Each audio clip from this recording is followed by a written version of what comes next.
mundo com foco nas questões agora. E aí a gente vai trabalhando em conjunto aqui e revisando o conteúdo, tá?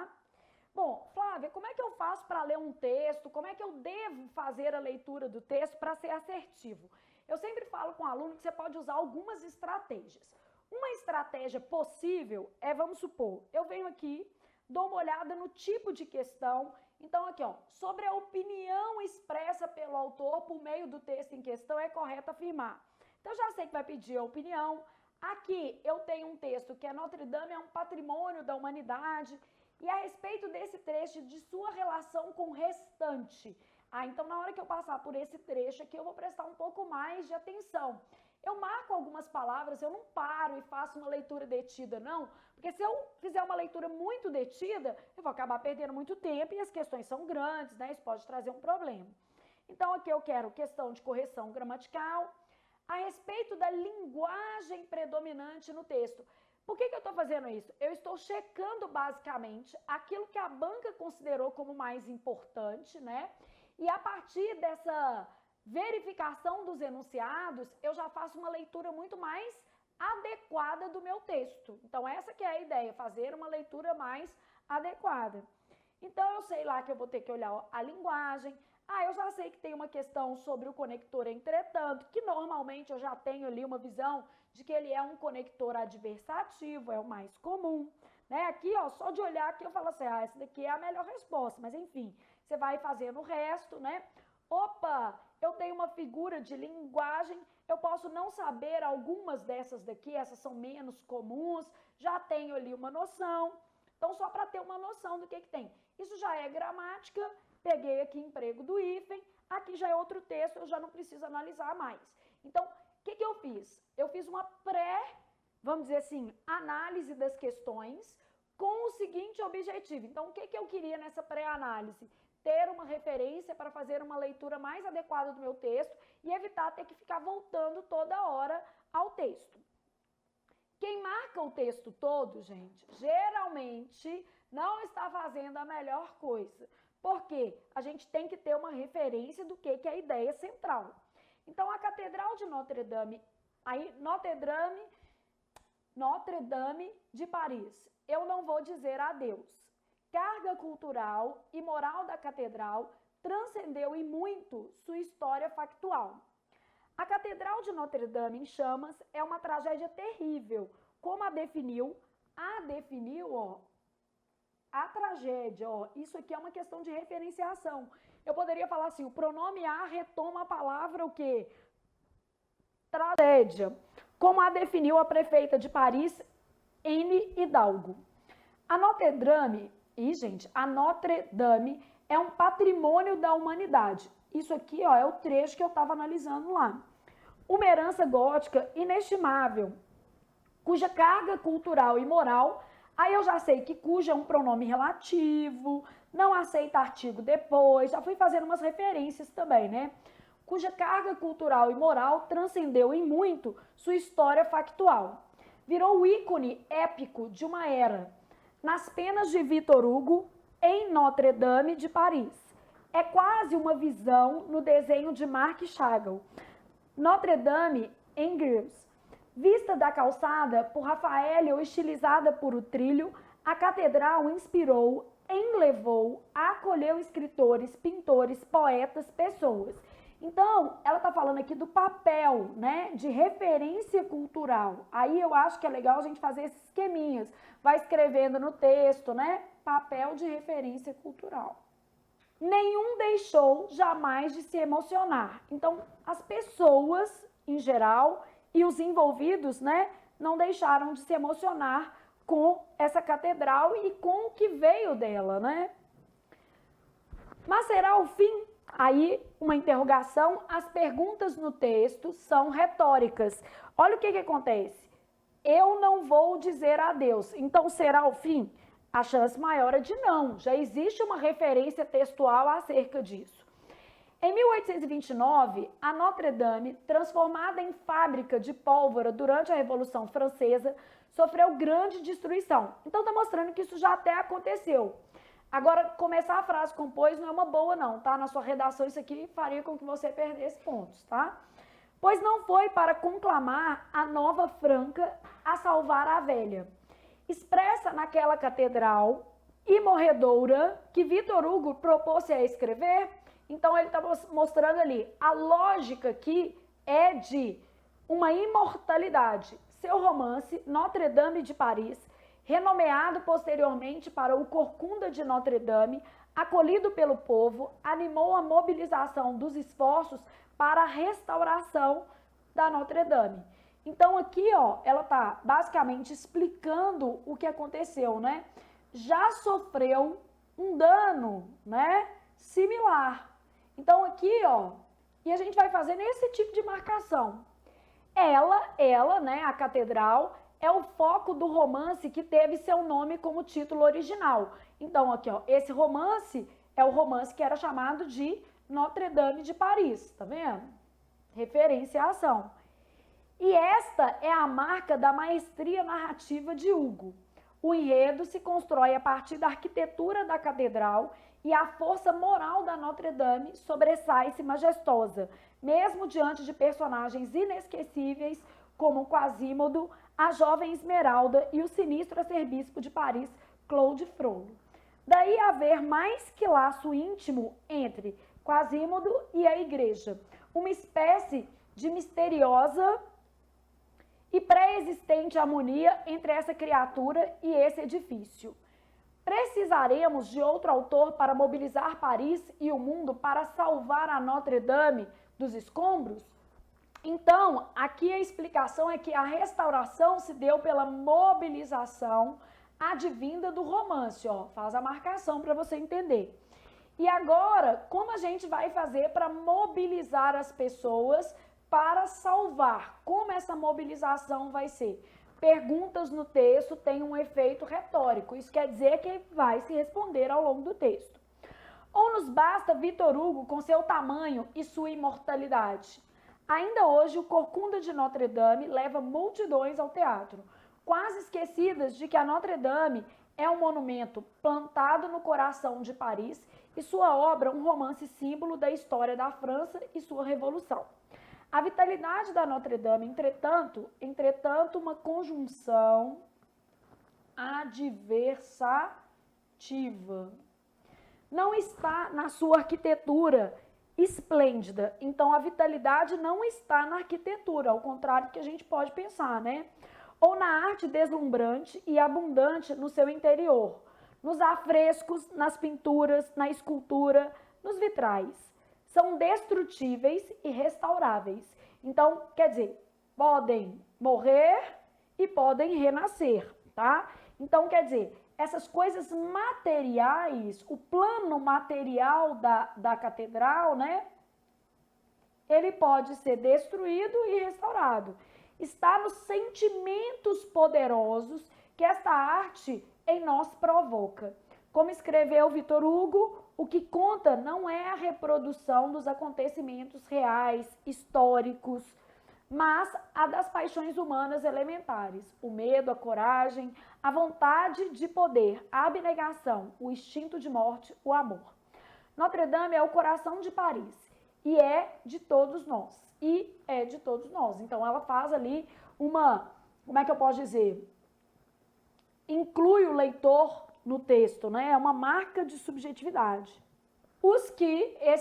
Aqueles que, né? Cai muita questão perguntando isso, então vamos colocar que isso aqui é um pronome demonstrativo e esse quezinho é um pronome relativo. Os que fomos a Paris e a amamos. E os que não foram, mas podem amá-la a si mesmo. Eu estou nessa fase. Os que não foram, mas podem amá-la a si mesmo, né? Victor Hugo resumiu: o homem, o artista e o indivíduo se apagam nessas grandes construções sem nome de autor. A inteligência humana nelas se resume e se totaliza. O homem é o arquiteto, o povo é o pedreiro. Então, nesse caso aqui, gente, ele vai trabalhando, né, toda a tessitura da Catedral de Notre-Dame para mostrar para a gente que a sua importância não se deve à sua grandiosidade física, mas àquilo que ela desperta nas pessoas que lá estiveram ou que anseiam um dia conhecê-la, beleza? Então, faz uma leitura atenta do texto, já pensou em como é que é a organização, existem traços de oralidade nesse texto, daí haver mais, agora o texto é predominantemente coloquial, aí eu vou avaliar, não tem tantos coloquialismos assim, existem marcas de interação com o leitor, que são as perguntas, vou avaliando todas as questões para formular ali as hipóteses para as questões propriamente ditas da prova. Então, outra coisa que eu diria é o seguinte, de uma maneira geral, as organizadoras trabalham desta forma, ou seja, um texto e as questões mesmo de gramática fazem referência a esse texto, né? Ou se reportam a ele com trechos, tirou palavras, a gente usa o texto de base para fazer as questões, inclusive as de gramática na maioria das vezes. O autor expressa, então aqui, sobre a opinião expressa pelo autor por meio do texto em questão, é correto afirmar que, primeira coisa, ele acha que Notre Dame não vai morrer, então esse adeus aqui não vai existir. Então ele fala que essa destruição da parte física não destrói o potencial da catedral e ele imagina que ela vai ser, de fato, restaurada, né? Como já aconteceu em outros momentos. Então, eu já entendi a opinião do autor, fica mais fácil marcar. Bom, aí eu tenho lá assim, o autor expressa seu pesar com o incêndio na catedral, até aqui tudo bem, e procura ao longo do texto possíveis causas para o ocorrido. Não. Na verdade, ele reforça ao longo do texto a imortalidade da catedral. Então, ele não trabalha a ideia de causas, beleza? Isso não aparece no texto. Então, ele trabalha a imortalidade da catedral. O autor foca os itens materiais da catedral de Notre Dame que ainda podem ser recuperados após o incêndio. Bom, itens materiais não, a gente já sabe que a abordagem do texto não é material, né? E acredita a eles a perpetuação histórica dessa construção. Essa alternativa contradiz o texto. Na verdade, ele fala exatamente que os itens materiais podem ser destruídos e serão restaurados, e que isso não implica a morte da catedral, né? A perpetuação histórica, segundo o autor, depende do sentimento projetados pela catedral. É a experiência, né? Então, letra A errada, letra B errada, e a gente segue avaliando. A vitalidade da Catedral de Notre Dame, na visão do autor, se dá de forma imaterial. Opa, isso aqui é bom, né? Porque não é material, é imaterial. A partir dos sentimentos que essa construção, enquanto arte, desperta nos indivíduos. E ele chama a construção de arte. Olha aqui no finalzinho do texto, como é que a gente projeta essa construção, tá? Notre Dame é o coração de Paris, né? E de todos nós, os que fomos a Paris e a amamos. E também daqueles que não o que foram. Ela é a integração entre o homem, o artista, o indivíduo, né?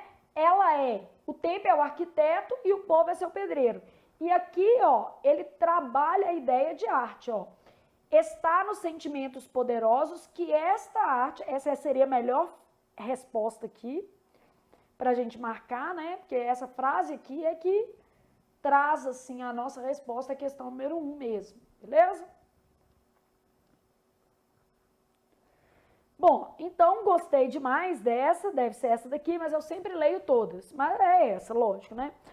O romance de Victor Hugo, que o autor referencia ao longo do texto, perdeu seu significado com o incêndio de Notre Dame, uma vez que a catedral é o foco central dessa obra. Não perdeu seu significado. Muito pelo contrário, ele defende que a imortalidade de Notre Dame coincide também com a imortalidade da obra do Victor Hugo, que projeta essa catedral, né? Então ele está falando assim, olha, até a obra do Victor Hugo também contribui para salvar os sentimentos associados a uma obra que é a Catedral de Notre Dame. Então, essa daqui, quando ele fala que perde o seu significado, né? Perdeu a sua referência, isso aqui está errado.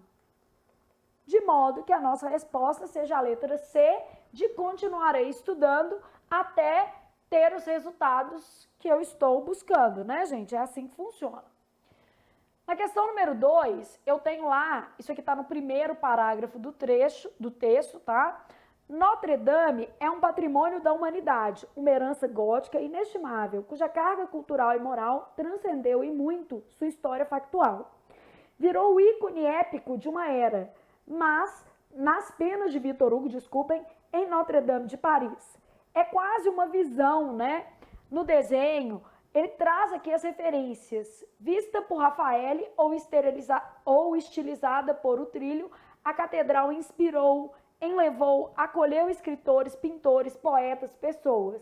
Nenhum deixou jamais de se emocionar. A respeito desse trecho e de sua relação com o restante do texto, analise as afirmativas a seguir. O autor utiliza exemplos de impacto da catedral em obras artísticas para convencer o leitor da importância de Notre Dame enquanto inspiração para culturas e artes. Faz muito sentido, né, gente? Então, essa daqui provavelmente vai ser uma resposta verdadeira, mas, como a gente já falou, você vai ler todas e ver se funciona ali para o que você está buscando, ok? É apresentada uma análise sobre cada uma das obras baseadas na catedral. Não tem isso aqui não. Ele faz uma referência superficial. A de Victor Hugo, ele aprofunda um pouco, né? Então, há aprofundamento apenas na obra de Victor Hugo. O autor objetiva convencer o leitor a respeito das proporções do incêndio. Não. O objetivo dele é convencer o leitor da imortalidade da catedral e da sua importância para a humanidade. Então, isso aqui, né? Apelando para o sentimentalismo ao descrever obras que retratam uma catedral que nunca mais existirá. Gente, isso aqui está totalmente errado, né? Porque ele fala da imortalidade. Bom, errada. Volto aqui, vai ter que estar certa. Questão de 1, 2 e 3, que é bem típico na sua prova. Está ou estão corretas as afirmativas? Eu quero as corretas, apenas a letra A, beleza? Então, essas questões estão cobrando inferências simples. Essa é uma questão que já está cobrando o padrão de linguagem do texto. Vamos lá. O texto está predominantemente escrito na norma culta. Ele tem traços mais coloquiais, beleza? Se encaixa ali perfeitamente ao gênero, mas eu não posso falar que é um trecho cheio de traços de o quê? Oralidade. Eu não tenho reprodução de falas, eu tenho apenas algumas marcas de interação com o leitor, o que é totalmente aceitável num artigo de opinião, né? Então, a respeito da linguagem predominante, então não quer dizer que só tem aquilo não. No texto em questão é correto afirmar que se trata de um registro informal do português, marcado pelas referências à oralidade, que objetivam aproximar o autor dos leitores. Há traços de informalidade. Traços não é um predomínio. Então, traços de informalidade apenas, né? Registro formal do português, predominantemente em acordo com a norma padrão, típico do gênero textual no qual o texto se encaixa. O texto é um artigo de opinião, né, do gênero dissertativo. Faz sentido ele ser predominantemente formal. Ah, essa é boa, Flávia, mas vamos trabalhar outras. Variante direcionada ao público consumidor de arte. Claro que não, né, gente? Seria um texto que é incompreensível pelo resto da sociedade? Deixa eu te mostrar onde é que ele foi publicado para você ver que não é direcionado ao público consumidor de arte. Onde o texto foi publicado, se fosse uma revista de arte, beleza, mas não é isso. Então, a fonte, ela pode te ajudar nessas questões de linguagem. Olha lá, vou mostrar a fonte do texto para vocês. Então, uma das coisas que a gente pode olhar numa questão dessa é a fonte, ó. O Globo, globo.com. Bom, se eu tenho um texto publicado num jornal de circulação grande, é claro que ele não é específico para um público que faz aí o consumo de arte, beleza? Não é uma linguagem técnica e nem direcionada. Então, variante direcionada ao público consumidor de arte, o que justifica a presença de gírias e expressões típicas dessa área do conhecimento. Eu não tenho jargões técnicos, tá? Isso aqui não aparece no texto e não há jargões. Porque o jargão é que é a expressão típica, né? Então, essa daqui está muito errada. Essa daqui também estava muito errada, porque não tem esse predomínio. Registro coloquial do português. Olha o que acontece. Se essa daqui tivesse certo, essa daqui também estava. Porque isso aqui está falando a mesma coisa. Coloquial e informal é a mesma coisa. Com intervenções informais em desacordo com a norma padrão. O que se percebe pelas perguntas ao longo do texto. As perguntas são traços de oralidade mesmo. Interação com o leitor. Mas a primeira coisa, elas não estão em desacordo com a norma padrão. A pergunta está escrita de forma normativa. As perguntas usadas lá no texto são formais. E não há um predomínio de linguagem coloquial. As letras A e D, elas acabam muito próximas. E, de certa maneira, uma exclui a outra, tá?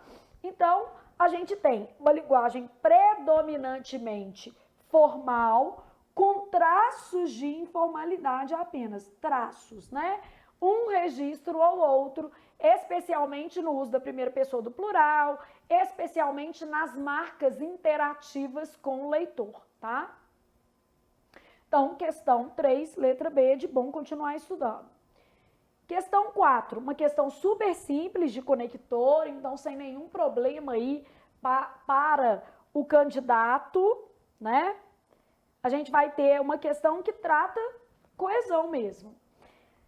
A vitalidade da Notre Dame, entretanto, não está na sua arquitetura esplêndida ou na arte deslumbrante e abundante no seu interior, nos afrescos, nas pinturas, na escultura, nos vitrais.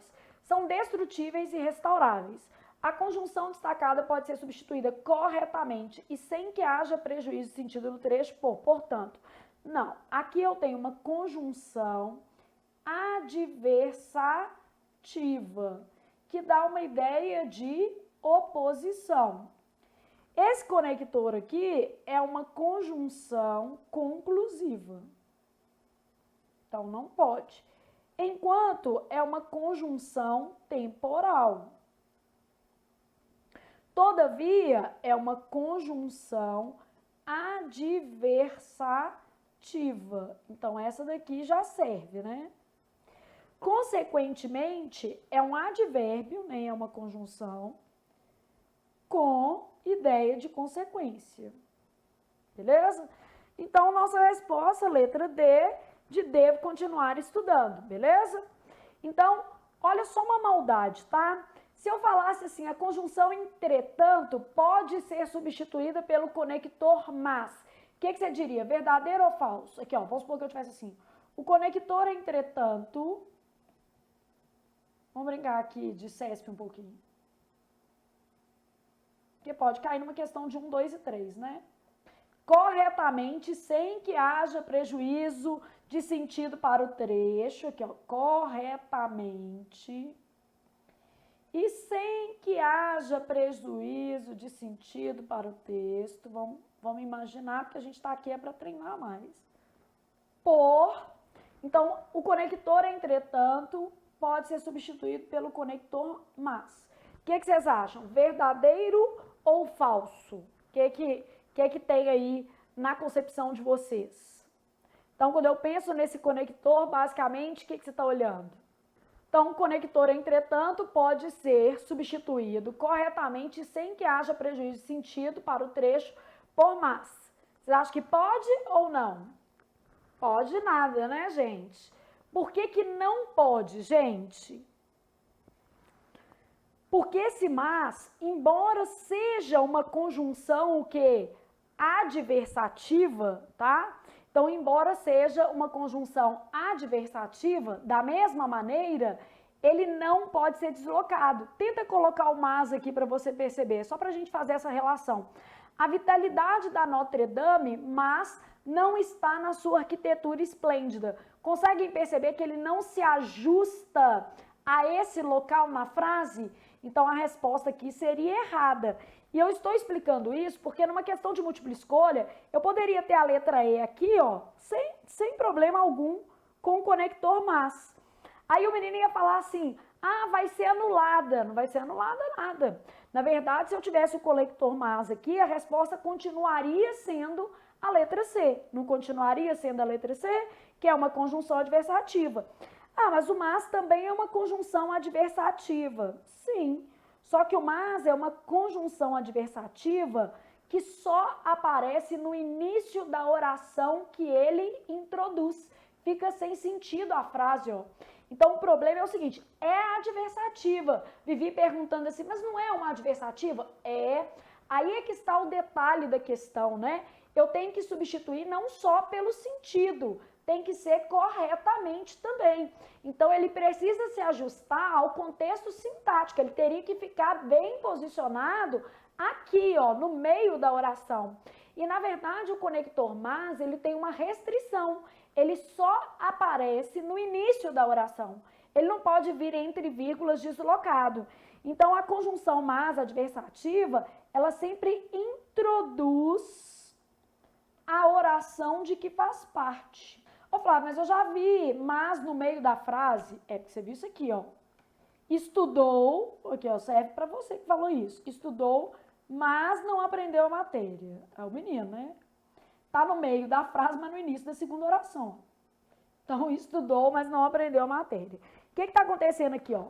Estudou, O1, mas não aprendeu a matéria, O2.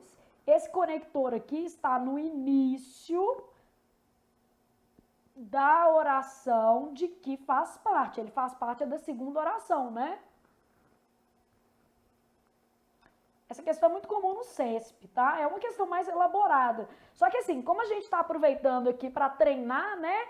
É isso, Alisson, mas não pode vir entre vírgulas numa situação de deslocamento. Agora, cuidado com a maldade no mundo, porque se eu decoro assim, o mas não pode vir entre vírgulas. Estudou, olha aqui, ó como é que eu faço.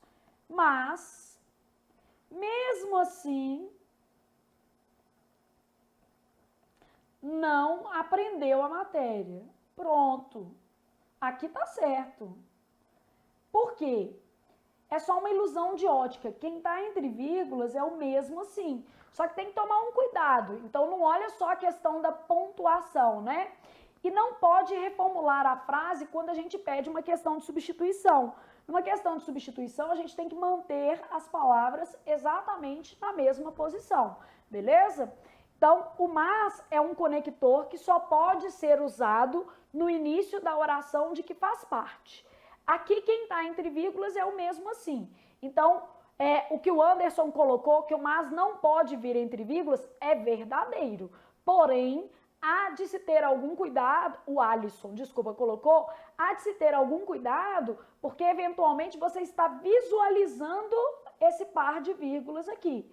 Só que, na verdade, é uma vírgula para separar as orações e outra para separar a expressão concessiva mesmo assim, beleza? Então, às vezes, é uma ilusão de ótica, né? As vírgulas aqui estão bem colocadas, tá? Tem que ter esse parzinho, tem que ter essa, tá tudo certo.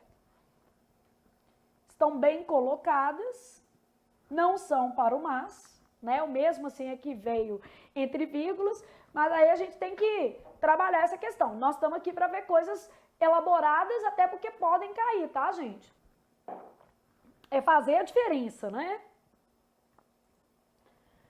Beleza? Então, revisamos uma coisa legal na questão 4, já podemos passar para a questão 5, né? Bom, questão 5, o menino fica lá assim pensando, ai, Flávia, figura de linguagem, nossa, por que a banca arrumou esses nomes que eu não sei? Vamos começar revisando alguns nomes que você sabe, pra gente, como é que eu posso dizer, treinar um pouco mais aqui. Vou deixar um espacinho pra gente completar com esses, tá? Que aí a gente vai... e vamos trabalhar alguns outros. Então, vou colocar aqui, ó, uma revisão. Vou colocar uns nomes também mais legais, né? Tipo assim, vamos trabalhar uns nomes mais exóticos. Então, a gente vai pensando aqui em algumas questões que são mais legais. Aqui eu vou colocar hipérbole só para você não confundir um com o outro, tá? Então, vamos pensar nessas figuras de linguagem que são, vamos dizer assim, menos... Algumas são mais cobradas e outras nem tanto, né? Basicamente, o que seriam essas figuras de linguagem, beleza? Bom, aqui, por exemplo, anástrofe é uma figura parecida com essa daqui, ó. Hipérbato é uma inversão dentro da frase, né? E a anástrofe é uma figura de oratória. E aí a gente trabalha a inversão natural entre duas palavras dentro do mesmo sintagma. A diferença é que o hipérbato é a inversão de termos. Então, a figura de oratória aqui é a inversão dentro do mesmo sintagma, tá? Eu vou dar exemplos. Sintagma é termo, sujeito, objeto direto. Então, inversão de palavra no mesmo sintagma. Síntese também tem a ver com inversão. Então, quando a gente olha para essa figura aqui, ela também tem a ver com inversão. E aí, a gente pensa assim, ó, o que é a síntese? É um tipo de o quê? Hipérbato, tá? Só que nesse caso aqui, é um hipérbato que resulta em uma dificuldade de entendimento. Então, tipo de hipérbato, ouviram do Ipiranga, né? O nosso famoso hino nacional, acho que ele está nessa base de hipérbato aí, porque a gente tem uma, vamos dizer assim, uma frase que dificulta o sentido. Síntese quer dizer mistura, confusão. Então, eu vou trabalhar ali uma confusão da estrutura oracional. Essas duas eram mais desconhecidas, nós vamos fazer todas. Pleonasmo, repetição desnecessária de uma ideia. Também chamado de redundância, tautologia. Né? Então, ele apresenta outros nomes também. E elipse é a mais fácil dessas daqui, né? Conclamar a nova França a salvar a velha. A velha é o quê? França. Então, olha aqui, ó. Tô subentendendo uma palavra aqui. Elipse é a omissão de termo identificável pelo contexto. Quando esse termo já veio escrito igual aqui, ó, eu posso chamar de zeugma também. Zeugma, na verdade, é um subgrupo de elipse. Então, isso aqui é uma elipse e é uma zeugma, tá? Porque se viesse falando isso, estaria certo. Zeugma é a omissão de um termo já, né, explicitado na frase. Zeugma é tipo de elipse. Ô Flávia, mas tem uma figura que se chama silepse também, não tem? Tem. Silepse é outra coisa, é a ausência de o quê? Concordância. Então, eu tenho pleonasmo, que é a repetição desnecessária de uma ideia. Então, por exemplo, se eu falasse assim, ó, há 10 anos atrás não se pensava em concurso público como hoje. Há 10 anos atrás, eu estou trabalhando o há e o atrás na mesma estrutura. Vamos supor que eu tivesse assim, a criação de novos empregos é uma necessidade. Criar, gente, já pressupõe a ideia de novos. Então, criação de novos empregos aí, uma ideia pleonástica, beleza? Anástrofe. Ah, como é que eu vou fazer um exemplo de anástrofe? Esse, como é mais complicado, vou fazer um de canetinha aqui para vocês. Anástrofe, vou colocar aqui em cima, ó. Anástrofe é a inversão de termos dentro do mesmo sintagma. Imagina o seguinte, no português, a lógica é a gente ter substantivo mais o que? Adjetivo. Meu marido está perguntando se eu terminei a aula. Meu filho, estou na questão 5, são 15. Relaxa. Então, e eu tenho que revisar muita coisa com os meninos, porque eles estão na sexta-feira à noite estudando. Pode ir dormir, né? Relaxa que a vida não é assim, não. Imagina, a pessoa abre, mostra uma cerveja, tipo assim, hã? Sextou? Que sextou, querido? Tem isso não. É trabalhou que chama. Então, olha lá. Na nossa língua, o normal é a gente ter substantivo mais o quê? Adjetivo na formação de um sintagma nominal, tá bom? Então, vamos supor que eu tivesse assim, mulheres bonitas são, antes de tudo, educadas. Concordo. Beleza? Vem de dentro, né? Aí, esse sintagma, ele normalmente tem essa estrutura, substantivo mais o quê? Adjetivo.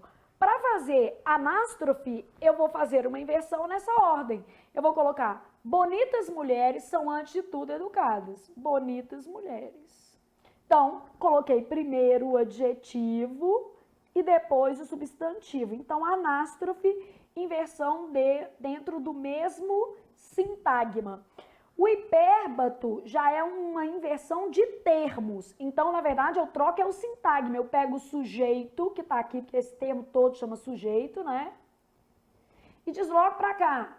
São, antes de tudo, educadas, mulheres bonitas. Aí eu fiz um hipérbato, porque o hipérbato é a inversão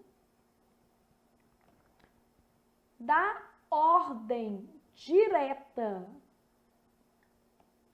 Então, é uma ruptura com a ordem direta da frase. O que é essa ordem direta? Sujeito, verbo, complemento verbal e se existirem adjuntos adverbiais. A minha frase aqui, ela já era um hipérbato porque eu desloquei o adjunto. Mas eu ainda poderia fazer mais, né? Eu poderia fazer assim, ó, são, antes de tudo, entre vírgulas, porque é uma expressão adverbial deslocada, educadas. Não posso pôr vírgula aqui, porque senão eu separo o sujeito do predicado. Mulheres bonitas. Então, observe que eu desloquei o sujeito, desloquei o sintagma de natureza adverbial e construí aí um hipérbato, beleza? E um hipérbato que não trouxe prejuízo, então não é um caso de síntese. Síntese é um tipo de hipérbato que resulta em dificuldade de compreensão da frase. Vou te dar um exemplo. Amava Pedro Maria. Você nem sabe se é Pedro Maria o nome da pessoa, de tão complicado que tá essa frase. Então, na verdade, eu tenho aqui dois termos que eu não sei se eles são contínuos, né? Que se um é continuação do outro, ou se um funciona como sujeito e outro objeto, tipo assim, Maria amava Pedro, ou Pedro amava Maria. Eu não tenho aí uma percepção ideal da frase por causa da ordem das palavras. E isso pode resultar em um problema de compreensão. Problemas de compreensão são um dos mais variados. Pode ser uma ambiguidade, né? Pode ser... Aqui é uma desestruturação que não te permite entender a frase com lógica, tá? Apóstrofe. Apóstrofe é um chamamento, funciona como um vocativo dentro da frase. Deus, olhai pelos mais pobres. Então, vou colocar assim, chamamento. E colocar um, Deus, olhai pelos mais pobres. Necessário, né, gente? Num momento tão difícil, muito necessário. Perífrase. Perífrase é a substituição por um termo equivalente, diferentemente da metonímia, que é a substituição por termo relacionado. Então, na metonímia, eu vou trocando autor por obra, parte pelo todo. Aqui não, aqui eu tenho uma substituição por termo equivalente. E nós estamos aqui para revisar, gente. A gente não está aqui para só falar a resposta, não, né? Antonomásia é um tipo de perífrase. É a perífrase relacionada a pessoas. Então, tipo de perífrase usada para pessoas. Se eu falo assim, ó, substituição por termo equivalente. Se eu falo o autor de O Corcunda de Notre Dame. O autor de O Corcunda de Notre Dame é Victor Hugo. Esse termo é equivalente. Eu não estou trocando o autor pela obra, eu usei a palavra autor, beleza? Então, o autor de Corcunda de Notre Dame, Notre Dame é uma espécie de equivalência. Por exemplo, eu tenho 3 filhos, né? Júlia, Vitor e Otávio. Aí você falasse assim, a mãe da Júlia, do Vitor e do Otávio não está designando especificamente Flávia. Isso é uma espécie de o quê? Perífrase. E também é antonomásia porque a gente está usando para pessoas. Ah, Flávia, então me dá um exemplo de perífrase que não é antonomásia. Vários. Lua, vou substituir por satélite natural da Terra, beleza? Vou substituir, por exemplo, em vez de falar Ceará, eu vou falar assim, a costa caribenha brasileira, porque o povo fala que o Ceará é o Caribe brasileiro, né? É a costa, na verdade, do Nordeste como um todo, e com certeza, né, gente? A gente tem ali um litoral maravilhoso que eu estou morrendo de saudade, inclusive, né? Infelizmente, não tem como viajar nesse momento, mas enfim, chegará essa oportunidade. Então, nesse caso aí, eu tenho uma lógica de perífrase. Em vez de falar sol, eu vou falar astro-rei, né? São substituições. Em vez de falar língua portuguesa, eu vou falar última flor do Lácio, né? Apesar de que o português não é a última flor do Lácio, mas enfim. Catacrese já é uma substituição por um termo designativo usual. É porque aqui falta um termo melhor, né? Então, na falta de um termo melhor, a gente usa habitualmente algumas expressões. Então, eu falo, por exemplo, assim, cabeça de alho, né? Dente de alho. Então, cabeça de alho, dente de alho, pé da mesa, braço do sofá, braço da carteira. Então, essas expressões designativas que trazem o contexto humano para o imaterial, elas vão ser chamadas aí de catacrese. A personificação não é usual. A personificação, ou prosopopeia, que é uma outra figura de linguagem, elas trazem esse contexto animado, que é próprio do ser humano, para o contexto inanimado também, só que não é usual. E a catacrese já é essa experiência da designação habitual, já é uma expressão cristalizada pelo uso, beleza? Bom, hipérbato, que é a inversão então da ordem direta, hipérbole, que é exagero, só coloquei essas duas porque são nomes parecidos, né? Então, a vida inteira desejei ser policial. A vida inteira é muita coisa, é possível que em algum momento você tenha pensado diferente, né? Anacoluto é uma ruptura com a estrutura da frase, é um termo solto dentro da estrutura da frase. É um problema estrutural, né? O anacoluto, ele acontece geralmente porque a gente pensa em construir a frase de uma maneira e depois acaba fazendo de outro jeito. Então, eu começo a minha frase falando assim, esta blusa foi comprada em uma promoção. Aí, de repente, eu mudo de ideia e falo assim, esta blusa, comprei. Peraí, esta blusa, comprei, não combina muito. Esta blusa, comprei-a em uma promoção. Eu fiz ali um complemento pleonástico porque eu imaginei a frase de um jeito e depois eu troquei a estrutura sintática, o que produz normalmente estruturas de anacoluto, tá? Metonímia, então, é a substituição por termo relacionado, autor por obra.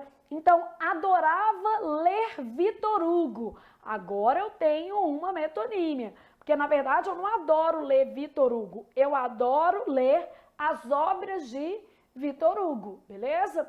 E Os Trabalhadores do Mar é a obra que eu mais gosto. De que eu mais gosto, para ficar certinho, do Vitor Hugo. Então, metonímia aí, adorava ler Vitor Hugo, tô trocando ali autor por o quê? Obra. Posso ter parte pelo todo, queria um teto para morar. Na verdade, queria a casa inteira, né? Causa pelo efeito. Então, por exemplo, assim, acabou a luz, na verdade, acabou a energia, né? Marca pelo produto. Então, aqui os termos estão relacionados. Metáfora. A metáfora é uma comparação implícita, sem conector, né? Então, a vida é um mar em constante movimento. Então, às vezes com ondas mais fortes, às vezes com ondas mais amenas. Então, vou trabalhar aí a fluidez da vida a partir da metáfora em relação ao mar. Símile é uma comparação, também é chamada de comparação essa figura, né? Só usei esse nome símile exatamente porque é o mais diferente. E a símile, comparação, mesma coisa, ela é estruturada a partir de conector. Silepse é uma figura de concordância, chamada também de concordância ideológica, é uma figura de construção, né? Tem a ver com a parte sintática. E ela é marcada pela ausência de concordância lógica. A concordância se dá com a ideia, né?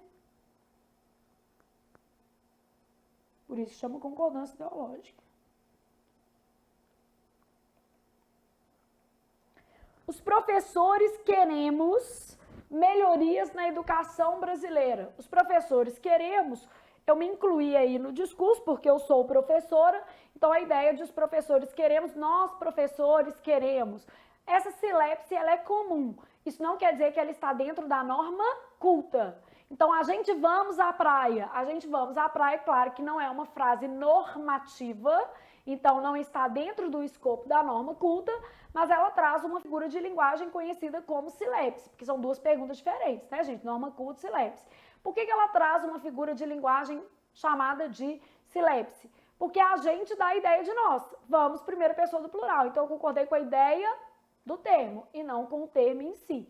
Beleza? Ah, eu posso fazer isso então? Não, não falei nada disso. Falei que o nome disso é silepse, mais nada, e que isso é uma figura de linguagem, não é pra você sair falando por aí, a gente vamos. Ah, Flávia, mas as pessoas falam assim. As pessoas falam assim e a gente tem que respeitar as pessoas que falam assim por causa da diversidade linguística do nosso país e em especial pela desigualdade de oportunidades, né, gente? Porque muitas pessoas falam assim porque não tiveram acesso à instrução formal. Então, a pessoa não fala errado o que ela quer. Na verdade, quando uma pessoa fala problema, quando uma pessoa fala nós vai, isso está mostrando toda a fragilidade dela num processo educacional. Então, não é motivo para a gente rir, não é motivo para a gente achincalhar a pessoa, nada disso. É um motivo para a gente entender que a realidade socioeconômica dela muitas vezes é diferente e que isso tem que ser percebido dessa forma. Agora, você, meu filho, é outra realidade, você está estudando para uma coisa. Então, você não cabe nessa lista de falar nós vai, 10 real, não cabe. Você está estudando com um objetivo específico, né? Então, o seu objetivo é um. E às vezes, essas pessoas que usam o idioma dessa forma, conseguem se comunicar com clareza, elas só não têm a pá da correção gramatical. E não tem por desconhecimento. Não teve acesso, aí como é que vai saber, né? Então, isso. Dito isso, nós já sabemos a nossa resposta. A palavra França está aqui implícita e a gente fez uma revisãozinha aqui. Nós temos uma questão de elipse, beleza? E aí é bom revisar, porque a gente sabe que esse é um conteúdo muito cobrado na sua prova, né? Então, vamos dizer assim, faz sentido trabalhar isso aqui, beleza? Ok? Então, bora fazer mais? Então, a gente continua pensando lá. Questão 6. Outra coisinha que a gente pode revisar, ó. De acordo com as regras de utilização de hífen, então já uma questão com escopo mais gramatical, assinale a alternativa em que todas as palavras estão escritas de acordo com a norma padrão. Então, nesse caso, você teria de ter um conhecimento acerca da norma padrão. Bom, a primeira regra que eu posso te contar é essa de fim de semana. Com a reforma ortográfica, as palavras que apresentam elemento prepositivo, elemento de ligação, que é essa preposição aqui, ó, perderam o hífen. Então, vamos revisando essas regras assim, ó. Primeira coisa, com a reforma ortográfica, palavras com elemento de ligação. Ah, então, por exemplo, dia a dia perdeu o hífen. A palavra dia a dia tinha hífen no sentido de cotidianamente, né? Como expressão adverbial nunca teve, isso mesmo. E agora não tem hífen em momento algum. Pé de moleque, pôr do sol, e aí vai. Então, basicamente, palavras com elemento prepositivo, que é esse elemento de ligação, beleza? perderam o hífen. Mula sem cabeça, né? Posso colocar até mais exemplos aqui, ó. Pão de ló. Essas palavras perderam o hífen. Pós-graduado. Toda vez que o prefixo pós vier acentuado, ele será hifenizado. Então, sempre que o prefixo pós vier acentuado, será hifenizado, tá? Ah, mas tem como não ser acentuado? Tem, vou te mostrar. Flávia, se ele for átono, deve se juntar, deve se unir ao radical. Pela questão a gente revisa, né? Então, vamos supor que eu tivesse assim, ó, pós, né? Pós-parto, beleza. Mas eu tenho pós-posto, pós-posto, sujeito pós-posto. Eu tenho posterior e tenho pós-pandemia. Então, se ele for átono, quer dizer, sem acento, ó, ele deve se unir ao radical. Separado, igual apareceu aqui, não existe. Isso aqui era impossível. Tá bom? Aí vamos trabalhar essa regra do vice. O vice sempre será separado radical, prefixo vice. Sempre será separado radical por hífen. Então, trabalhei essa regra aqui também. Então, essa não serve, beleza? Aqui já não servia essa, porque tem, né, hífen. Ah, e como é que eu vou fazer no anti e no autoestima? A regra é a mesma. Vou colocar essas regras aqui em azul, tá? Então, se eu tiver prefixo mais vogal igual, use hífen. Então, prefixo mais vogal igual, use hífen. Exemplo, anti-inflamatório. Micro-ondas. Contra-ataque. Prefixo mais vogal igual. Vogais iguais, separadas, né? Se eu tiver prefixo, é igual a lei da atração, né? Os opostos se atraem, os iguais se repelem. Prefixo mais vogal diferente, separado, ó, junto, sem hífen. Então, aqui use hífen, né? Junto por hífen. Aqui é junto, sem hífen, beleza? Então, vamos supor que eu tivesse antiaéreo, ataque antiaéreo, por exemplo, né? Vamos supor que eu tivesse, por exemplo, contraindicado, só para usar os mesmos prefixos que eu usei aqui, né? Microesfera. Então, prefixo mais vogal igual, hífen. Então, vou lá olhar. Vogais iguais, aqui tá certo, né? Aqui tá errado. Prefixo mais vogal igual, hífen, aqui tá certo. Aqui tá errado. Autoestima, aqui tá certo. Aqui tá errado. Autoestima, aqui tá errado. E aqui tá certo. Então, neste caso, eu vou ter como resposta letra A, de amanhã eu vou estudar português. Fim de semana, pós-graduado, vice-presidente, anti-inflamatório, autoestima. E aqui eu aproveitei para revisar todas as regras envolvidas na questão. Então, palavras com elementos prepositivos perderam o hífen na reforma ortográfica, beleza? Ainda, o prefixo pós é hifenizado sempre que vier acentuado. Nos demais casos, quando ele for tônico, ele vai se juntar ao radical. Prefixo vice vai ser sempre separado por hífen. Prefixo seguido de vogal igual separa. É a lei da atração, né? Corpos iguais se separam.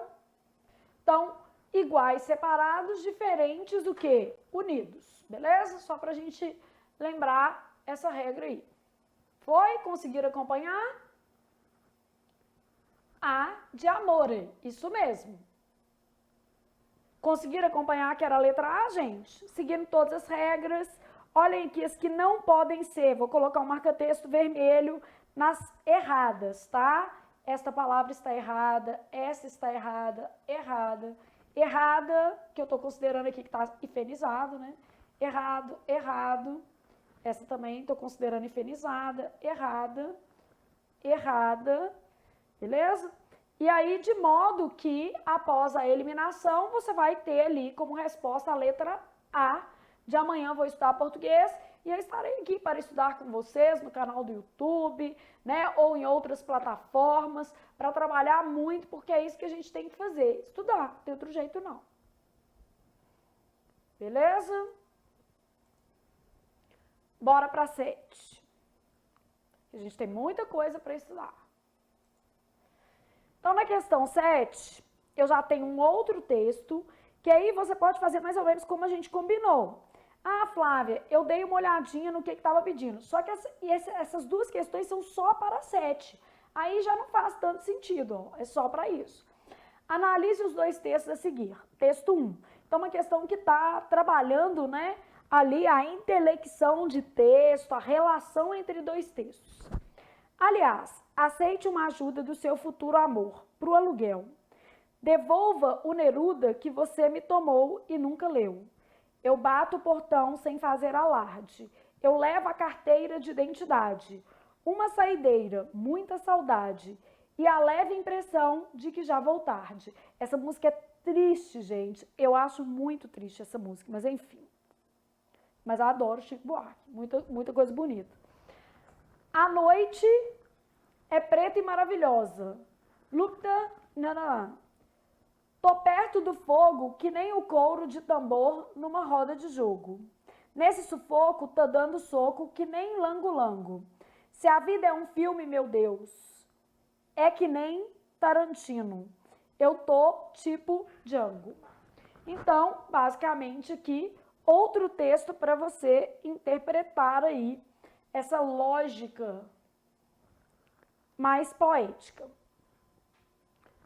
Sobre a figura de linguagem, beleza? Presente nos trechos destacados em ambos os textos, é correto afirmar que se trata de... Bom, a gente já mais ou menos revisou isso aqui. Pleonasmo, pois há o emprego de termos desnecessários, objetivando facilitar a comunicação. Metonímia, pois há a substituição de um nome por outro, baseada nas relações entre tais nomes. Silepse, pois é realizada uma concordância nominal com a ideia subentendida e não com os termos o quê? Expressos. Então, na verdade, está dando o conceito, né? Perífrase, pois há a substituição de um nome por uma expressão notoriamente que o identifica. Bom, se a vida é um filme, meu Deus, é que nem Tarantino. Tarantino é o personagem, né? E não o filme. Então, tá trocando a obra ali pelo personagem. Devolva o Neruda, é o livro, né, gente? Disco. Então, na verdade, aqui eu tenho um processo que é metonímico. Que eu coloquei livro, mas é autor por obra. Só. Nos dois casos, eu tenho uma referência de autor por obra, beleza?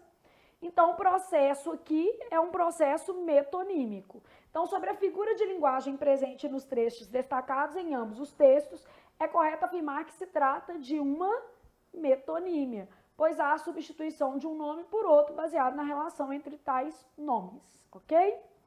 E a gente já revisou. Analise as frases a seguir. João tem dificuldade para obedecer. Eu posso colocar as... E eu sei que obedecer é um verbo transitivo indireto regido pela preposição a. Então, eu preciso ter um conhecimento dessa regência aqui, né? Então, tem que ser as. Já sei que é isso ou isso aqui. Ao chegar na alfândega, o certo seria ao chegar à alfândega, né? Só que aí a questão estava elaborada assim, mas já vou corrigir aqui. O funcionário visou o documento do passageiro no sentido de dar visto ou visou ao documento no sentido de pretender? O que vocês acham que vai ser esse visar? Bom, faz mais sentido ser visou o documento, no sentido de dar o quê? visto, rubricar. Então, no sentido de dar visto, rubricar é transitivo direto, não pede preposição. E eu tenho visar no sentido de desejar, que não é o caso aqui, tá? Que é transitivo indireto, pede a preposição a, só pra gente revisar. Visava a um futuro melhor. Seu caso, você está estudando aí porque você está visando a um futuro melhor. Eu estou aqui trabalhando na sexta-feira à noite porque eu também viso a um futuro melhor. Visava a um futuro melhor. É simples assim, gente.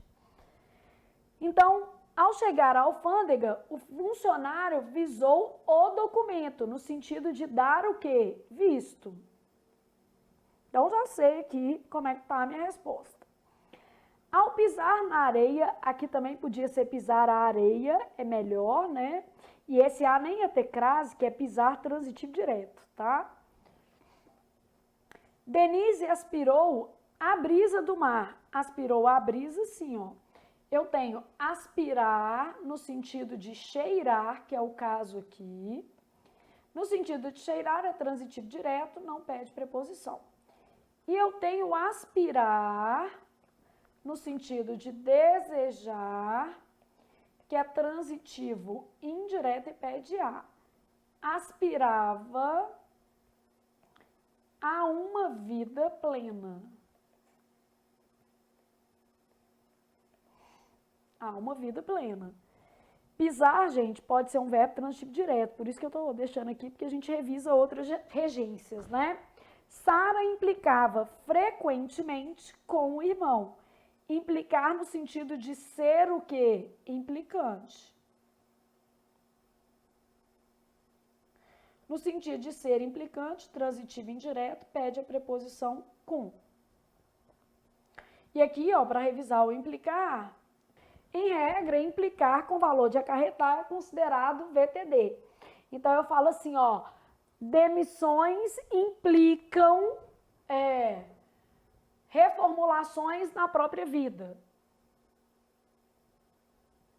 Então, eu falo assim, ó, prejuízos implicam decisões difíceis.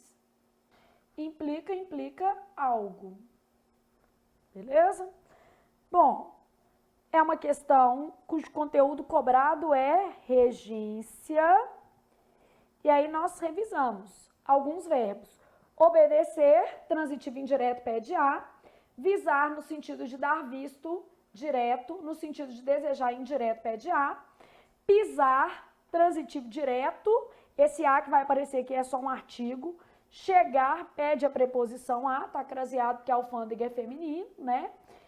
E aí eu tenho aspirar, no sentido de cheirar, que é direto. Aspirar, no sentido de desejar, que é indireto, regido pela preposição a. Implicar no sentido de ser implicante, pede com, e implicar no sentido de acarretar, que é transitivo direto. E o próprio acarretar também é VTD, tá? Vou revisar mais um. Mudança implica acarreta, desculpem que eu quero dar exemplo do acarretar. Mudança acarreta progresso. Acarreta progresso. Letra D de devo estudar. E aí, cheguei a uma questão que para mim é muito especial. Falei, não, uma questão muito bonita. Essa questão caiu em um concurso para a área fiscal aqui em Minas Gerais e a organizadora é a Fundep, que é uma grande organizadora aqui em Minas Gerais. E sabe quem que eles usaram como fonte? Essa simples professora que vos fala aqui com a unha toda descascada, cabelo desarrumado, nessa sexta-feira à noite com o marido batendo na porta, falando, vamos mulher, acaba essa aula. Então essa simples mortal aqui foi usada como fonte em um grande concurso aqui em Minas e eu fiquei super feliz, obviamente. Vocês jogarem a questão aí no Google, vocês vão ver que realmente caiu e era tal como está aqui.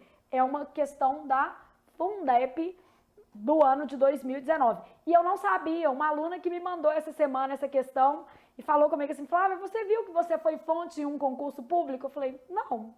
Aí ela me mandou, olha que luxo, gente. Aí eu pedi o granjeiro para colocar só essa, mas a matéria cai na prova de vocês e é uma matéria importante que é verbo, óbvio, tá, gente? Então nada descontextualizado também não. E é só essa daqui. Olha que lindo, disponível em Professora Flávia Rita. Ai, gente, eu amei. Então, acessado em 22 de abril de 2019 e a prova foi no finalzinho de 2019, uma prova da área de fiscal. Observe a imagem a seguir. Sim, existe. Eu compito, eu valho, eu rio. Então, esses verbos, embora não sejam tão bonitos, né, eles apresentam formas existentes, ou seja, eles não são defectivos. Não existe. Então, o que não existe? Eu coloro, eu explodo, eu me adequo. Esses verbos são defectivos. Ô Flávia, não tinha que ser não existem ou sim existem? Vamos lá. Sempre que o sujeito está posposto, a concordância pode se dar com todos os termos ou apenas com o mais próximo, porque eu já vi gente perguntar isso ainda. Não precisa ser. Mas enfim, era só um blog post mesmo e a ideia ali era de marcar a diferença entre o que pode e o que não pode, né? Então, eu coloro existe? Não. Eu explodo existe? Não. Eu me adequo existe? Não. Ou eu me adequo, sei lá como é que a pessoa ia querer falar. Eu compito existe? Sim, só é feio. Eu valho existe? Não. Eu rio existe? Sim, né? Eu falei trocado, tá, gente? Vamos de novo. Eu compito existe? Sim. Eu valho existe? Sim. Eu rio existe? Sim. Eu tô emocionada com a questão. Não existe eu coloro, eu explodo e eu me adequo, que são formas de verbos defectivos. E esses verbos aqui, embora apresentem irregularidades, são formas existentes, tá? Então, essa questão da Fundep aqui trouxe essa professora mortal que vos fala como fonte. E é claro, gente, que a gente fica feliz com isso, né? A gente, como é que eu posso dizer? A gente trabalha e fala assim, poxa, que legal, né? A gente usou alguma coisa que, de repente, pode ser legal até para a pessoa estudar. Então, gostei demais, sabe? Fiquei muito feliz mesmo. Sabe quando você fala assim, gente, quase zerei a vida com isso. Mentira, também não, né? Nem tanto ao céu, nem tanto ao mar, né, gente? Amei, mas é só uma questão também, né? Nada demais. Bom, aí você tinha que acertar a questão, que senão não ia adiantar nada, né? A respeito dos verbos retratados na parte direita da imagem e de acordo com a norma padrão. Então, o que a gente tem de acordo com a norma padrão? Esses verbos são defectivos, ou seja, não possuem conjugação completa, o que se vê na ausência da conjugação na primeira pessoa do singular, verdadeiro. E ainda outros verbos defectivos para você, né, estudar. Abolir, quer dizer, não existe eu o quê? Abolo, sei lá como é que a pessoa ia fazer, né? Então, falir. Ah, Flávia, mas eu falho é do verbo o quê? Falhar. Então, aqui não tem essa forma, né? Também não existe. Reaver, não tem eu reavejo, nem eu reavenho, aqui é até mais perigoso a gente usar, né? Essas formas são formas inexistentes, né? Demolir também é defectivo, não tem eu demulo. E outros. Então, outros defectivos, assim, que são comuns em prova. Verbos unipessoais é que normalmente são usados na terceira pessoa do singular. Mas isso aqui não é a mesma coisa de impessoal, não, tá? Verbos unipessoais, por exemplo, convém é um verbo que, dependendo da frase, ele aparece como unipessoal. Quer dizer, ele, embora não forme oração sem sujeito, é comumente usado na terceira pessoa, beleza? Então, verbos tipo chover, não tem eu chovo, nós chovemos, a não ser que seja uma linguagem o quê? Figurada. Choveu muito em Belo Horizonte. Então, verbos, por exemplo, que exprimem fenômenos da natureza são impessoais, porque formam oração sem sujeito. E um verbo como um convém, eu posso usá-lo como unipessoal, porque ele é conjugado em uma pessoa. Então, um pouquinho diferente, porque ele vai ter sujeito, tá? Não é o mesmo que impessoal, tá? Então, unipessoais apresentam sujeito. Aqui, ó, por estarem no gerúndio. Claro que não estão no gerúndio, né, gente? Esses verbos estão na primeira pessoa do singular. Então, isso aqui fora de cogitação. Permitem a conjugação, né? Não permitem a conjugação em primeira pessoa, como indica a imagem. Os verbos em questão só existem em forma não flexionada. Não, conjuga, mas só não conjuga naquela forma. Ou seja, no infinitivo, o que torna a conjugação em primeira pessoa do singular incorreta. Não faz sentido isso daqui, né? Então, nesse caso aqui, a gente tem a conjugação na primeira do singular incorreta, mas eles podem ser conjugados, né, em outra forma. Ah, então eu posso usar na forma nós, beleza? Aqui, ó, esses apresentam sujeito. Vou dar um exemplo. O verbo ocorrer é um bom exemplo aqui de verbo unipessoal. Acontecer. São verbos que geralmente vão seguir. É melhor terceira pessoa. Aqui, ó, ele colocou assim, só aparece na terceira pessoa do singular. Mas os verbos unipessoais, eles podem aparecer tanto no singular quanto no plural, tá? É na terceira pessoa do singular ou do plural. A alternativa tá errada, então não tem problema isso aqui, não. Só porque você não confundir com impessoal. Impessoal é que é a terceira do singular. Então, aqui, ó, impessoal. Aí a terceira do singular. Impessoal forma oração sem sujeito, né? Caso de oração sem sujeito. Unipessoal não é isso. Unipessoal apresenta sujeito. Porém, pelos sentidos se ajustam melhor, né? Ajustam-se melhor ao uso na terceira pessoa. Eu ocorro, não faz muito sentido. Eu aconteço, a não ser que fosse figurado, tá? Então, aqui, nada de gerúndio. Aqui, não existe isso. Eles existem em outras pessoas. Então, por exemplo, assim, nós nos adequamos à realidade da empresa. Certinho. Nós colorimos o texto. Beleza. Flávia, e como é que eu falo, já que não tem eu coloro? Substitua por um sinônimo, né? Eu pinto de vermelho o quadro. Eu explodo, eu vou explodir de raiva. Eu me adequo, eu me adapto às necessidades da empresa. Só não pode falar eu me adapto também, porque senão trocou um erro por outro, morri do mesmo jeito. Então, só não pode trocar o adequo por adapto. Que aí não vai fazer, né? Não vai ter graça nenhuma. Beleza? Então, beleza até aqui, gente? Sim? Flávia, esses verbos nunca são conjugáveis na primeira pessoa do singular? Os verbos defectivos não são conjugáveis na primeira pessoa do singular. A defecção, ela aparece no presente do indicativo, ela tem impactos no presente do quê? Subjuntivo, ela tem impactos também nas formas de imperativo. Então, a gente tem que lembrar o seguinte, quando a gente tem lá a base de formação do verbo, o presente do indicativo, a primeira pessoa do presente do indicativo, ela forma todo o presente do subjuntivo. Então, se não existe o presente do indicativo na forma eu, o presente do subjuntivo também não vai o quê? Existir, beleza? O presente subjuntivo também não vai existir, ok? Então, essa é uma situação. A outra situação é o seguinte, o presente do subjuntivo, ele forma o imperativo negativo inteiro. Então, se o imperativo, se o presente subjuntivo não existe, o imperativo negativo também não existe. E ele ainda forma parte do imperativo afirmativo. Então, esse imperativo afirmativo também não existe, beleza? Então, quer dizer o seguinte, existem intercorrências aí próprias do uso da primeira pessoa impossível. Deixa eu tentar montar um esqueminha aqui, porque eu não estou com preguiça, que vai talvez ajudar vocês, tá?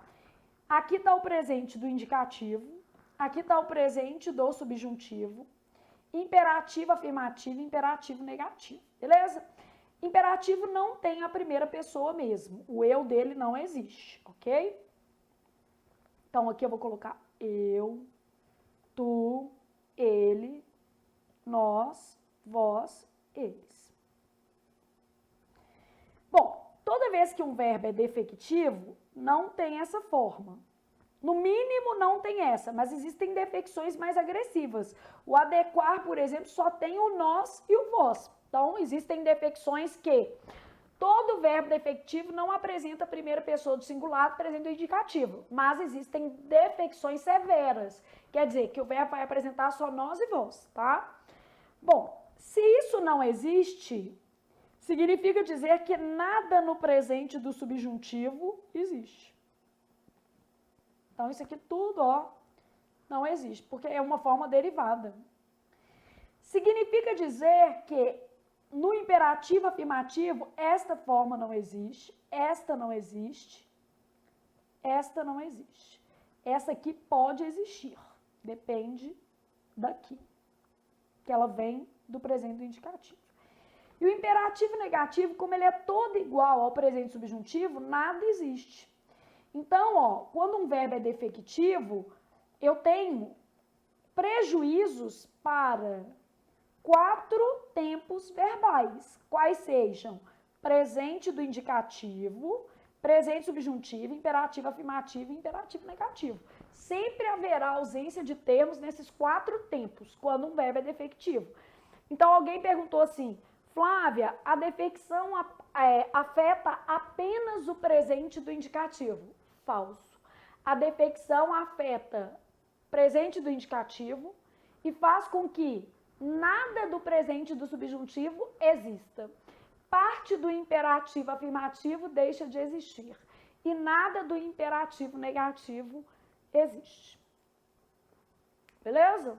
Então, o verbo defectivo, tudo que está com xizinho são formas inexistentes, obrigatoriamente. As outras você tem que avaliar, tá? No presente você tem que avaliar as outras. Garantia que eu tenho é só do nós e do vós. O nós e o vós sempre existem.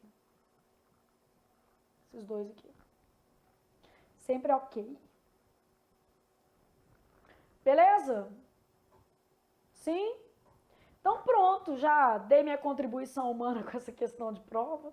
E a questão era boa, ela trabalhava muita coisa, né?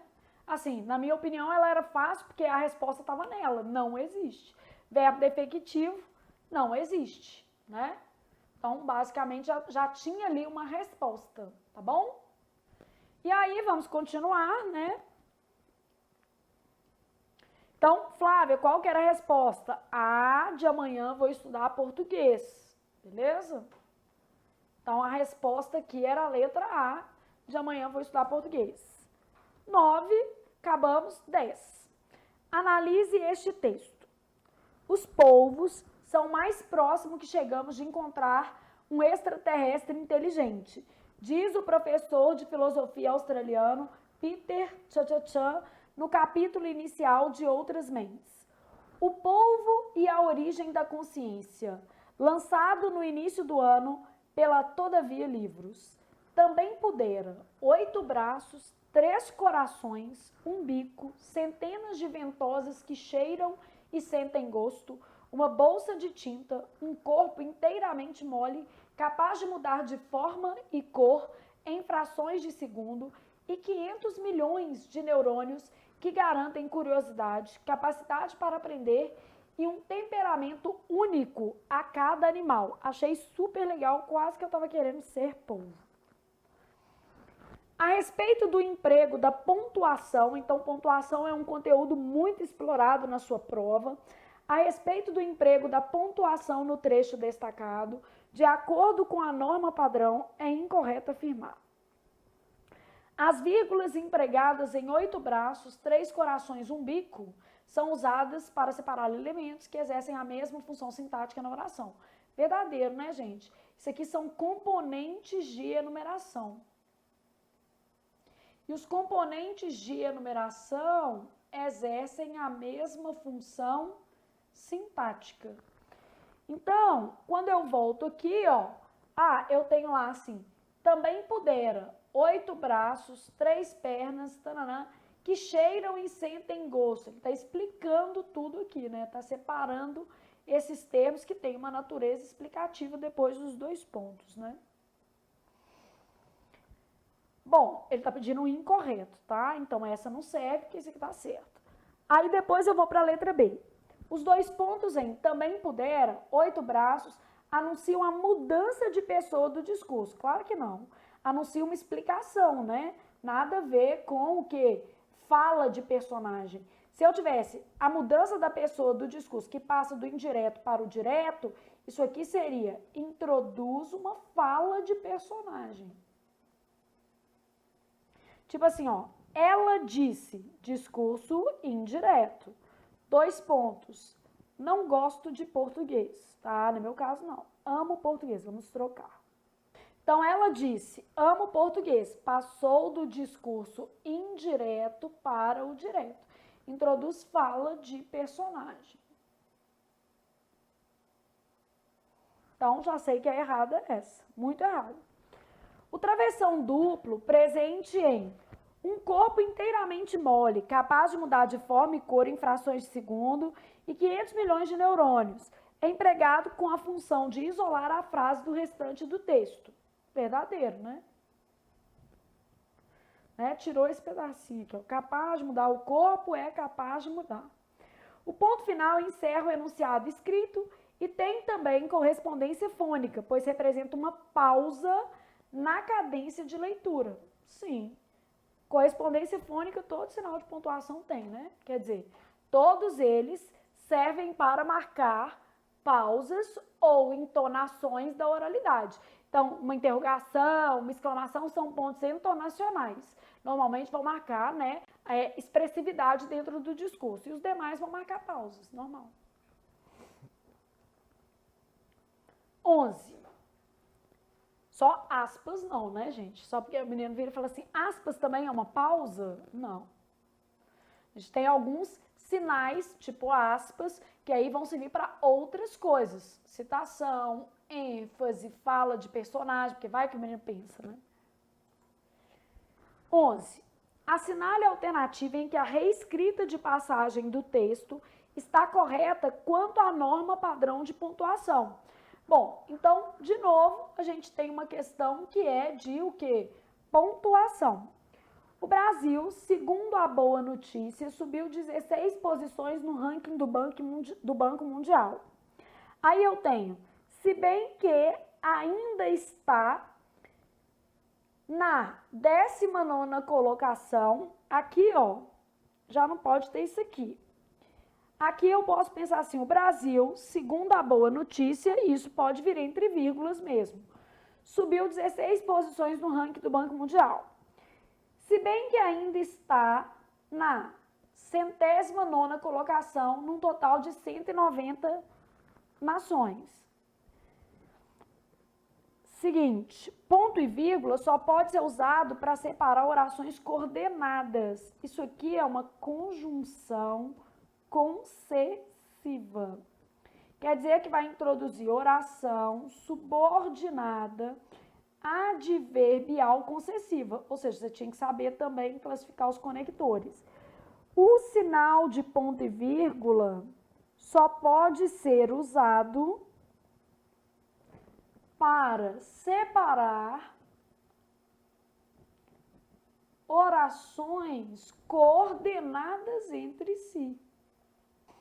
Então, aqui tem que substituir isso aqui por uma vírgula, né? Então, errado.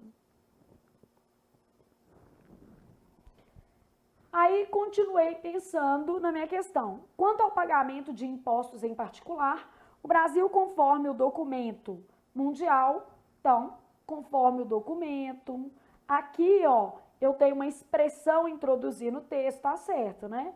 Ocupa 184º lugar no ranking, que abrange 190 nações. Essa tá certa. Ah, mas eu vou marcar essa de cara? Não, deixa eu ver o resto. Aqui, ó, aqui tem um errão.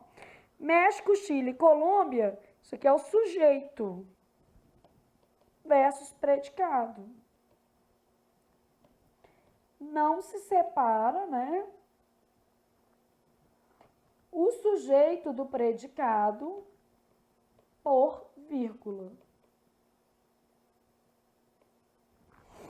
Então, México, Chile e Colômbia apresentaram pouca ou nenhuma melhora, mas, aqui tinha que ter, né, para separar orações coordenadas entre si, mas são os países mais bem posicionados da América Latina. Beleza.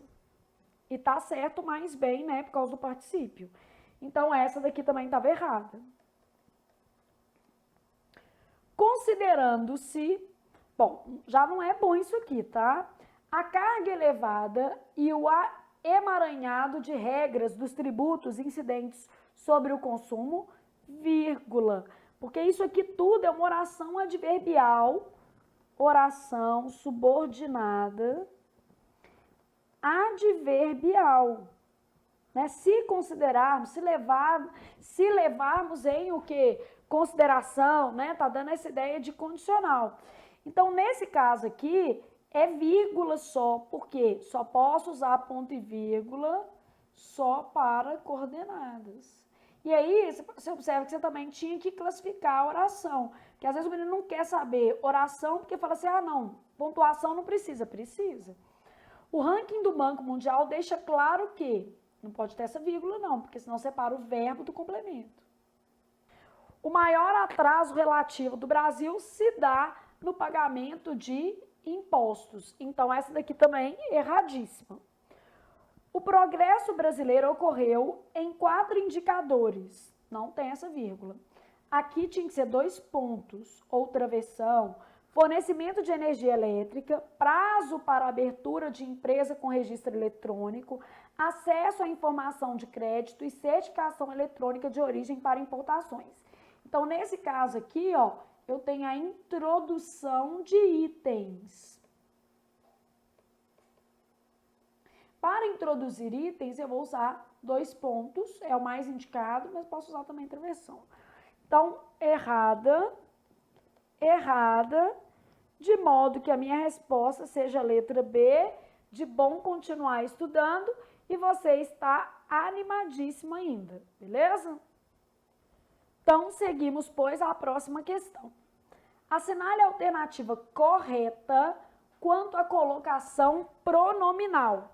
Então, quando eu falo assim, ó, assinale a alternativa correta quanto à colocação pronominal, eu quero saber se você usou adequadamente próclise, ênclise, mesóclise, né? Eu quero saber se você usou, vamos dizer assim, o pronome na posição correta. Se vê, não tem jeito, porque não se inicia frase com pronome oblíquo. Vê-se, pelos dados do ranking do Brasil Mundial, que o Brasil destacou-se. Aqui tem um quê? O melhor era a próclise, tá? Por causa da atração. Basicamente em 4 indicadores. Aqui eu tenho não se inicia frase. E aqui, ó, vê-se que isso aqui é uma conjunção integrante. Melhor usar a próclise, né? Essa está errada, impossível. O ambiente de negócio atualmente tem tornado-se, o particípio não participa da festa da colocação, tem se tornado, particípio não aceita ênclise. O que vê-se, está errado, o que se vê. O que atrai, né? O que se vê pelas reformas realizadas. Erradíssima. Ainda que se tenha destacado o desempenho do Brasil no relatório do Banco Mundial, sabe-se, havendo vírgula, evita-se a próclise, aqui o conector atrai, próclise, havendo vírgula, melhora a ênclise, sabe-se que o país precisa avançar nos negócios. Ok, essa daqui tá boa. Deve racionalizar-se quanto... Bom, aqui é o seguinte, havendo infinitivo, a colocação é facultativa, embora a sonoridade tenha ficado péssima. Mas eu tenho um erro mesmo, ó, para que não se condenem, palavra atrativa, para que não se condenem os países a um retrocesso econômico. Então, errado. Aqui não vou corrigir, porque deve racionalizar-se, pode ser assim. Havendo infinitivo, a colocação é facultativa. Quando analisa-se, não, né, gente? Quando se analisa, tira isso daqui. Quando se analisa o ranking do Banco Mundial, se constata o ideal é ênclise, havendo vírgula, evita-se a próclise. Claro que eu tenho que olhar as demais, mas evita-se. Se a gente for fazer uma redação, vai evitar. Constata-se que alguns países da América Latina apresentaram pouco ou nenhuma melhora. Então, beleza, nossa resposta vai ser C, continuarei estudando.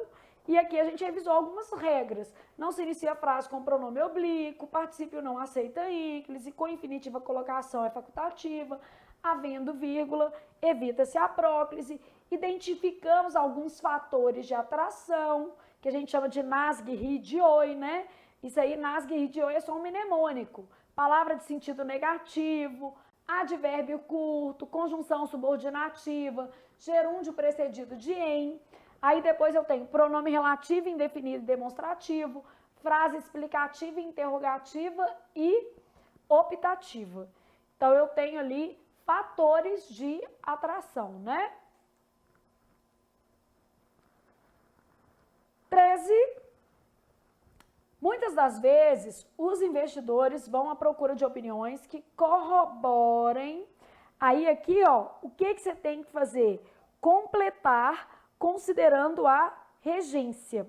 Corroborar é um verbo transitivo direto. E aqui, basicamente, eu acho que muita gente erra, porque a pessoa quer corroborar com. E, na verdade, corroborar é transitivo direto. Corroborem a sua. Quando o que deviam era procurar, sobretudo, opiniões contrárias.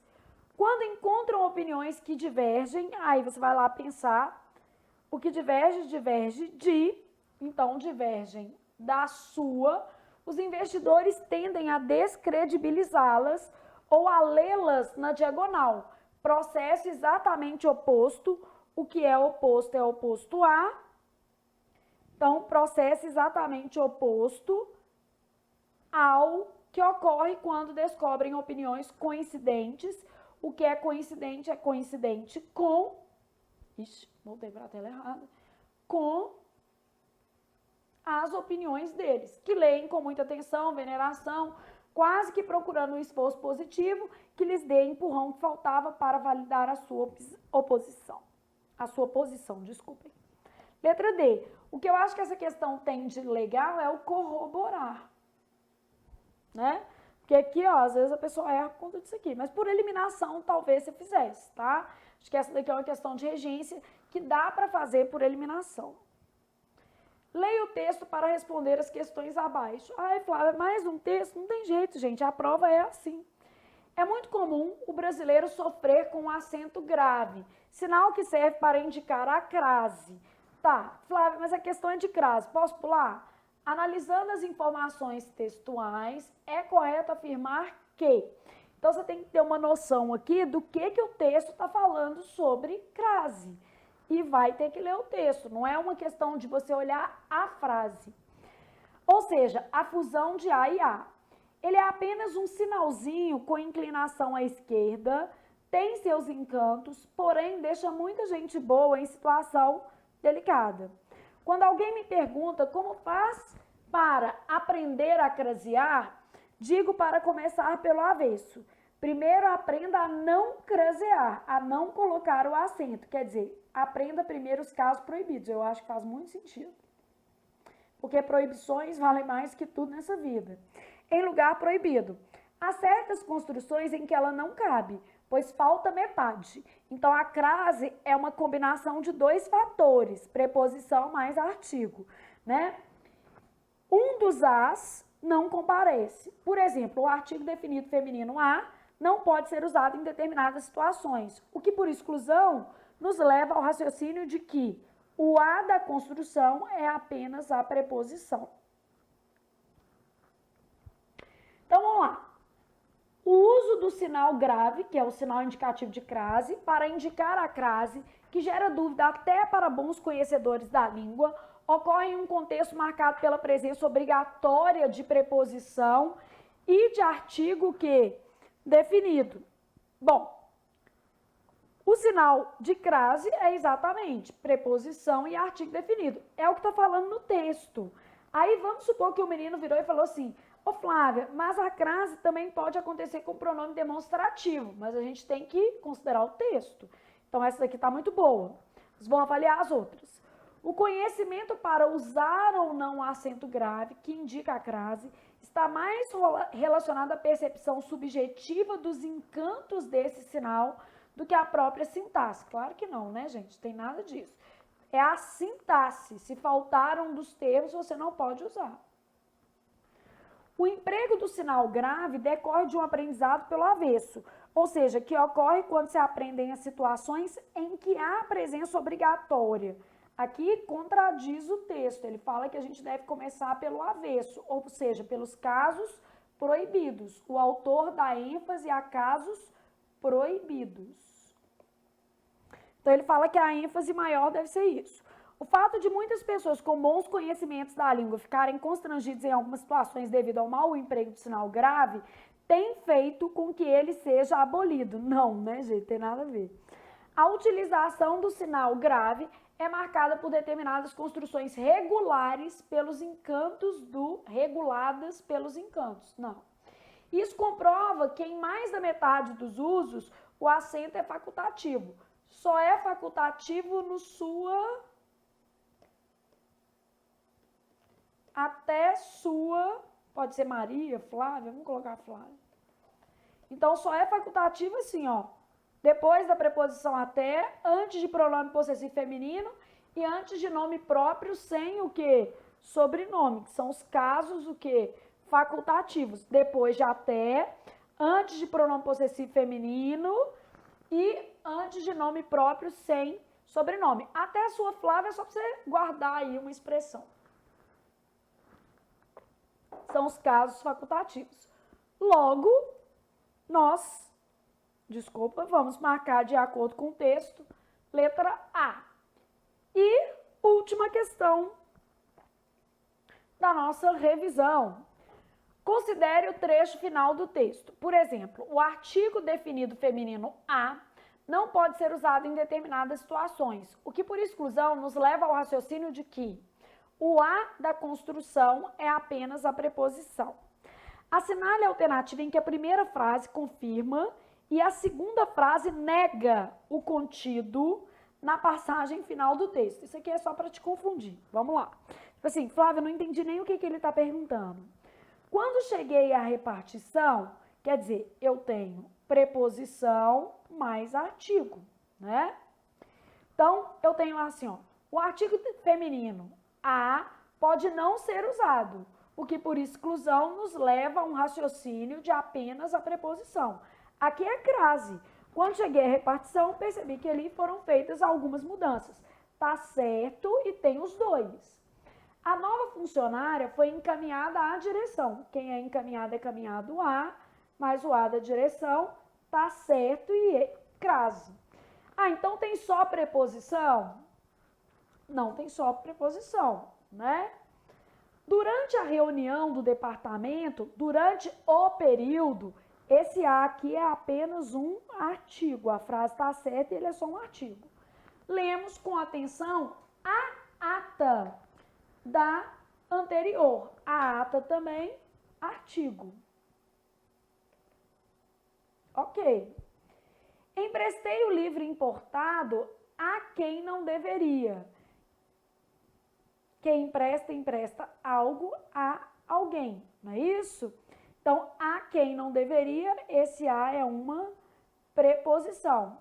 Como ele quer que a segunda frase nega a passagem final do texto, eu vou ter que avaliar aqui o que está acontecendo. Primeiro, eu estou colocando que está certo, que você vai acabar encontrando o que está acontecendo aqui, ó. Oferecemos a todos os participantes do evento um exemplar do livro. Esse a aqui é somente uma preposição. E a frase está certa, tá? Na reunião, eles se referiram a essa nova lei. A frase está certa e esse a é preposição, é regência do verbo referir. Analisando a documentação, isso aqui é artigo. Concluiu-se que tudo está em ordem. Pedimos atenção à nova legislação do condomínio. Então, pedimos atenção à nova legislação do condomínio. Quem pede atenção à nova legislação do condomínio. Isso aqui é um caso de crase. Então, vou marcar crase. Artigo e crase. Então, aqui, ó, só para você entender melhor, eu tenho artigo e crase aqui. Nessa daqui, eu tenho preposição e preposição, tá? Porque a questão você só entende depois que você faz tudo. Encontrei o autor a cujo livro, não pode ter artigo, né? Nos referimos na última bienal. Quem se refere a. Esse a é apenas a preposição. Então, eu tenho preposição.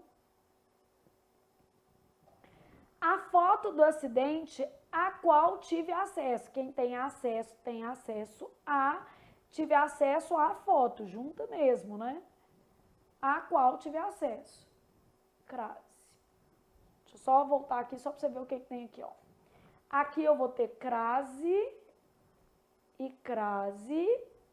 Aqui eu vou ter artigo nas primeiras ocorrências e preposição na segunda. Ó, pegar um marca-texto só para tentar, porque o problema dessa questão é o enunciado, não é a questão em si, não. Dá para você ir analisando numa boa. O artigo definido feminino a não pode ser usado em determinadas situações, o que por exclusão nos leva ao raciocínio de que a é apenas a o quê? Preposição. Estava falando que ele não pode, tá? Assinale a alternativa em que a primeira frase confirma. Quer dizer, que o artigo não pode ser usado. A primeira frase confirma. E a segunda nega o contido. Então, quer dizer que o artigo pode ser usado. Então, aqui, ó, artigo não pode ser usado é só preposição. Então, aqui confirma, a primeira tem que ser uma preposição, ó. Artigo não serve, crase não serve. E a segunda nega. Se ela nega, aí artigo não pode ser usado, tem que ser artigo pode ser usado e pode ocorrer crase. Então, aqui, ó, por exemplo, o artigo definido feminino a não pode ser usado em determinadas situações. Imagina, essa é a última questão da prova, o menino já está descabelado, aí aparece isso, é assim que funciona. Então, aqui era um exercício interpretativo, tá? Então, aqui, ó, artigo não pode ser usado, logo, eu tô querendo apenas uma preposição. Isso é o que confirma. Não serve, não serve. Vou para cá, serve, não serve, serve. Aí depois, eu quero aqui nega. Artigo pode ser usado. Aqui é só preposição, então não tem artigo, não serve. Aqui é só preposição, não tem artigo, não serve. Essa já estava eliminada, serve, mas estava eliminada. Essa serve, porque tem artigo, ó. Eu tenho preposição mais artigo. Logo, é de estudei, é de espero que a vida não seja complicada. Essa é uma questão boa. Ela é difícil, ela é bem feita, ela é interpretativa, não é uma questão ruim, mas assim, ela separa os meninos dos homens. Quem vai tomar posse de quem não vai, né? Então, ela é uma questão bem interpretativa. Agora, se você respirasse com paciência, que eu falo que às vezes assim, ó, aqui confirma. Confirma está falando que o a não pode ser usado em determinadas situações. E eu tenho apenas uma preposição. Então, aqui confirma, eu estava buscando só uma preposição. E eu quero uma segunda que nega. Nega quer dizer, se eu falei que o artigo não pode ser usado, eu quero uma que possa ser usada. Então, pode ser usado artigo, pode haver crase. Beleza? Então, terminamos, revisamos muitas coisas. E isso é que é importante, né, gente? Revisar, ter leveza para fazer o que precisa ser feito, enfim, seguir o barco, né? Da melhor maneira possível. Então, terminamos.